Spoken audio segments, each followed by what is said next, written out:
Hello, students. Good to be with you. I'm actually in the future of America, so we survive all of this, as you can see.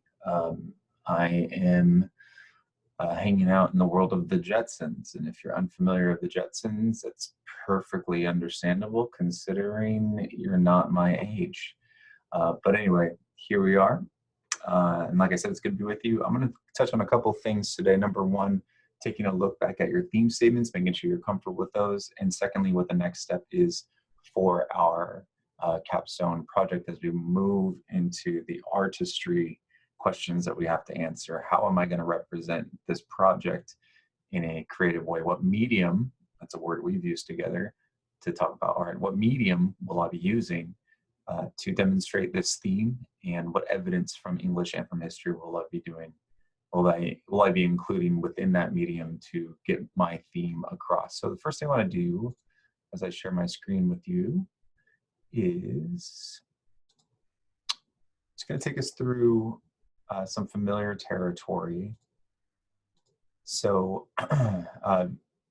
coming back to this idea of taking topics and turning them into themes, I got a lot of really good email questions from you. Is it okay if there's more than one topic? Yes, that's totally fine if there's more than one topic. There tends to be one more dominant topic than another, but a theme statement can have any number of topics, and I think we looked at that last time together too. So not a problem with that. So let me give you some student examples. These are ones that have been submitted. Now that they're really good, so I wanted to share them with you. So here we go. So first thing is first. So consider the topic of gender. This particular student wanted to look at gender as a topic.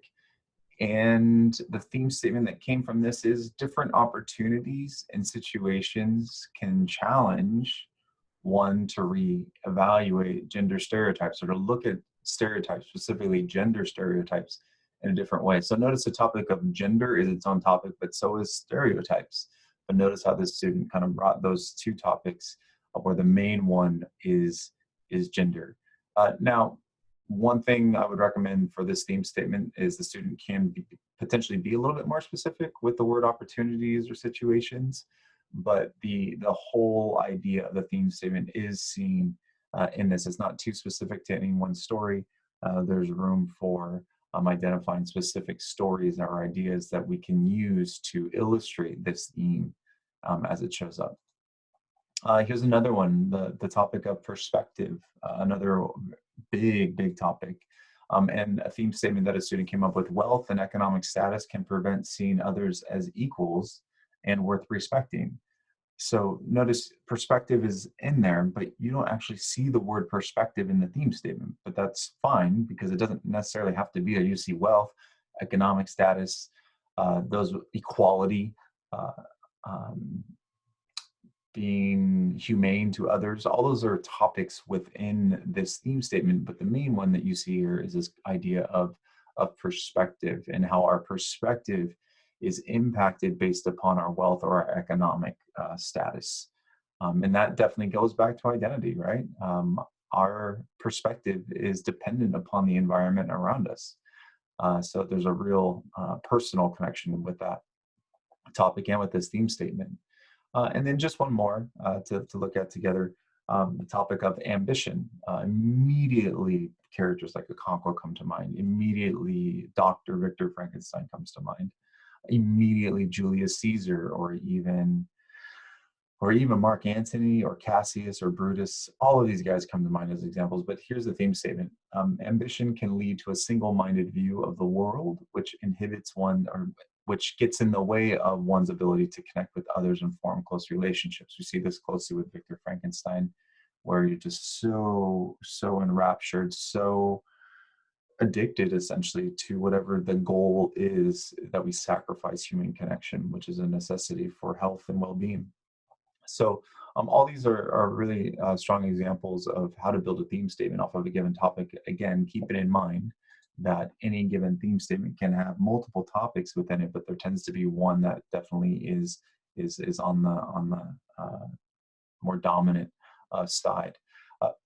Let me share with you another screen, bringing you back to this guy. So on Canvas for today, you're going to see, that's not your class, let me change that real quick. On Canvas for today, you are going to see a couple of things. The first is this theme statement revision checklist, and I'm going to take you guys to that so you can see what that is. So the theme statement revision checklist, this is just a way for me to help you make sure that you're nailing down your theme statement. So there's some questions. I just need you to go through those and answer them clearly. There's a place for you to ask me some specific questions at the end of it. So if you're still a little hazy, just ask. Um, and the other one I wanted to share with you guys is this guy. Let me find you. And this is a brainstorm one. Because now, like I said at the beginning of this video, I want to actually get us to be moving and to be thinking of how am I going to represent this theme creatively? What creative medium will I use? So you're going to see this. This is the other one that will be linked on Canvas. What will you create for the creative project? What's the thing going to actually be that you create? Now remember, you have all of these options. You are not limited to these options. I put up one student example of a song that they created, but they had this moving visual piece that's happening with a bunch of text that's showing the lyrics of the song. The one thing, many things I love about that example I gave you guys, but one of them is the student actually cannot sing. They're not going to make a living singing, but they do it anyway. And they actually just use a pre-existing song. They steal, what was it? Down by the bay.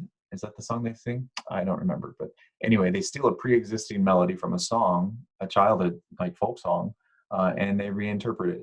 So notice the theft that's going along there. But this is where you have to decide: am I going to do a poem? Am I going to write a letter? Am I going to do a diary entry? Am I going to do a common craft or a Hank Green style crash course? What's this going to look? Am I going to do a dance? So anyway, all these options. This is where I want you guys to be thinking. Okay, what am I really going to do here? And so anyway, that's what this little brainstorm Google form is there for, me just trying to get a sense of where are you, what are you thinking for this? And guys, I want to encourage you, like, if you don't understand something, just ask. That's totally fine. It's hard enough to try to teach the Capstone project from distance. It's even harder for me to wonder whether or not you have questions or not. So as you have them, just ask, message me on Canvas or shoot me an email. That's fine. Or either one of these forms, there's a place for you to answer questions. Or sorry, for you to ask me questions. So I'm going to take a look at those. But get those in. That is on your to-do list between today and tomorrow at 8 o'clock. So that's the suggested deadline. Until then, guys, hit me up with any questions that you may have. Again, a reminder to stay on top of your reading. Next week, I'm going to be collecting your final goal sheet, as well as your copy of your reading records themselves. So anyway, I just want to encourage you to find some time to do that in the midst of all this. I know I'm forcing myself to, even though time seems short. But until then, until we see each other again, guys, from the land of the Jetsons of the future, farewell for now.